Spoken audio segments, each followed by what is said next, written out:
Seychelles is a country rich in arts and culture. We're on Mahe Island to learn how artists make a living and get lessons on how you can turn your artistic hobby into a source of income.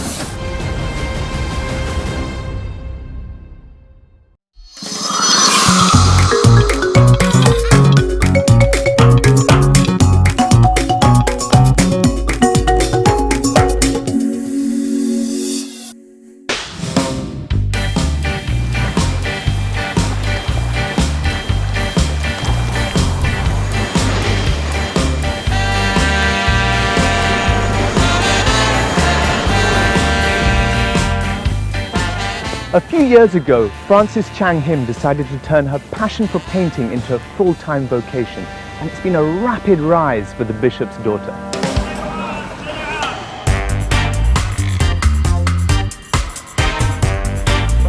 Jackson, hi, nice to meet you. You too, nice to see you today. Nice to see you. Welcome home, please come in. Oh, thank you. This is where I work.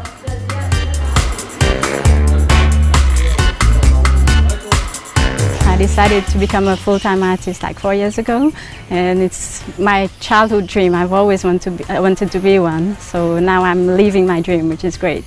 That decision to take the leap, why did you take it when you did?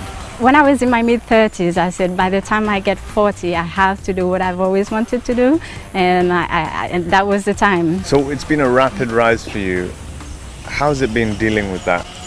It's been very rapid. I wasn't expecting that at all. Tell you frankly, when I had just started, the National Arts Council in Seychelles, 3 years ago, they asked me to exhibit in one of the art fairs. And personally, I thought I wasn't ready for that, but I did. And then I got so many good feedback. And last year, I took part in the Seychelles Biennale, which is a big event for artists. And we had some people coming from overseas as well. I won a local prominent artist. Things took off from there. So I've been getting a few commissions this year, and it's been very, very positive. Can you tell us from your experience how that's been for you working with gallery owners and managers? You have to have a good relationship, you know, and of course you have to be reliable as well. You have to know how to present your work, and when they need it, you have to make sure it's there. Where do you see yourself moving from now? The next year, I would definitely like to have a solo exhibition. Yes, that's been my lifelong dream. And to get a solo exhibition, what sort of volume of work do you have to have? I've been told at least 35 pieces, so yes, minimum. So thank you so much. Thank you. Martin Kennedy is the chairperson of the Seychelles chapter of the Arterial network, a Pan-African organisation developing African artists and promoting them globally.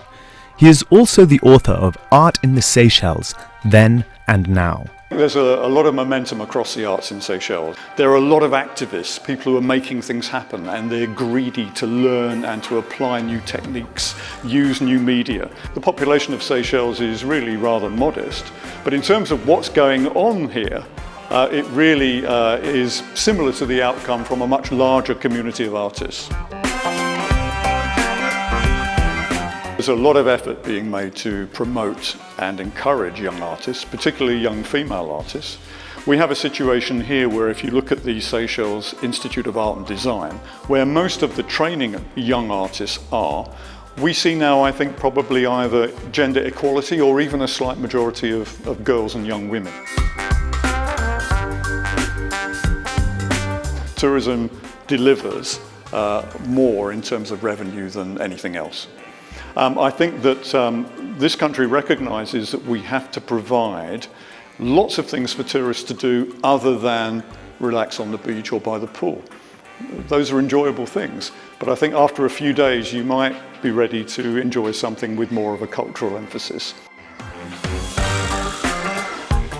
My advice to young people is to really go for it, to not give up at the first hurdle or the first disappointment, not to settle for less. Read about art, look at as much art as you can from other countries, other times, other places, and really don't just copy that, but assimilate that.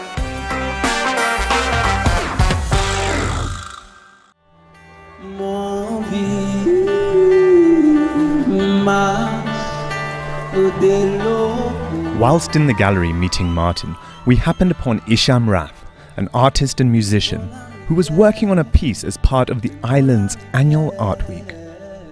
I've been drawing since little, and I think it just became a part of living, because I thought everybody knew how to draw, because I thought it was normal for everyone.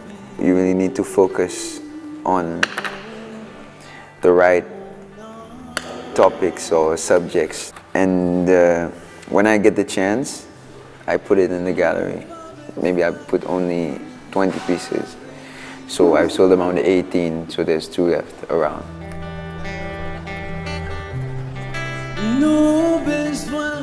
I believe that people can make it as an artist in Africa, but you need to keep on persevering, dream big, and if it's true to you, that's enough. Combien sont pris dans ce sacrifice? Combien de prophètes font-ils attendre? Combien de vies doivent être sacrifiées avant qu'on puisse prier assez? Léon Radegonde is a renowned artist whose pieces have been exhibited all over the world. We met at his home studio to understand what he has learned over 3 decades in the industry.